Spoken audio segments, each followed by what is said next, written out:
Medyo familiar kayo ngayon sa topic natin ngayon. Ang pag-uusapan pala natin ay Drive Max na coffee, herbal blend coffee mix na meron 300 grams. Bawat sachet nito ay may 20 grams. Bali sa isang box nito ay 15 pieces. Ang itsura po nito ay ganito.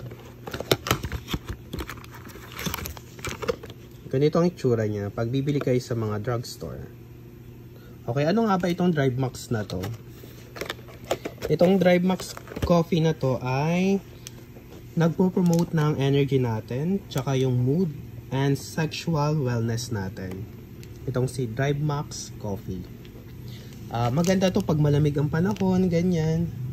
And syempre pag may kasama kayo. Ang Drive Max coffee pala ay pwede po sa lalaki tsaka sa babae. Check natin yung ingredients nitong Drive Max. Itong Drive Max na to ay merong non-dairy creamer. Meron din itong refined sugar. Stevia po ito.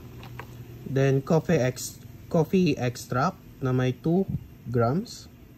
Next po is yung Panax ginseng extract. Itong Panax ginseng extract na to ay ano po, para ma-enhance yung mood natin and immunity tsaka stamina. Next naman po itong tongkat ali na extract. Yung tongkat ali po is para ma-support yung libido and testosterone level natin. Next naman po itong si ginkgo biloba extract na nakaka-help para ma-boost yung memory natin and blood cell circulation. Next naman po itong si Rhodiola rosea. Medyo mahirap bigkasin pero traditional herbal po ito na adaptogen for endurance and stress relief.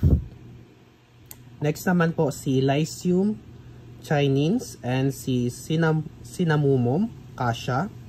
Itong dalawang to ay ano po, antioxidant and para ma-support yung ano natin, yung flavor niya to, itong Cinnamomum cassia. Antioxidant.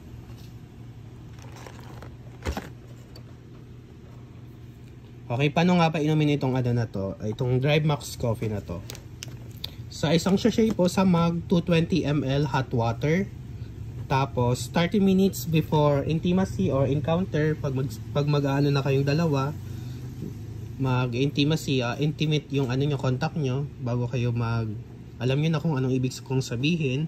30 minutes before, dapat ano na kayo nito, nakapagtimpla na kayo or nakainom na itong coffee mix na Drive Max.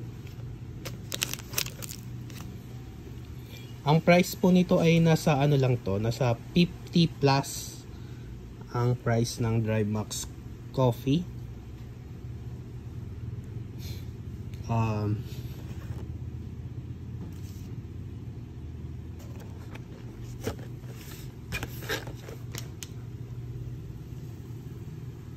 Pag napanood mo po ito hanggang dulo, pwede po bang pa-like and subscribe para updated kayo sa panibago nating video.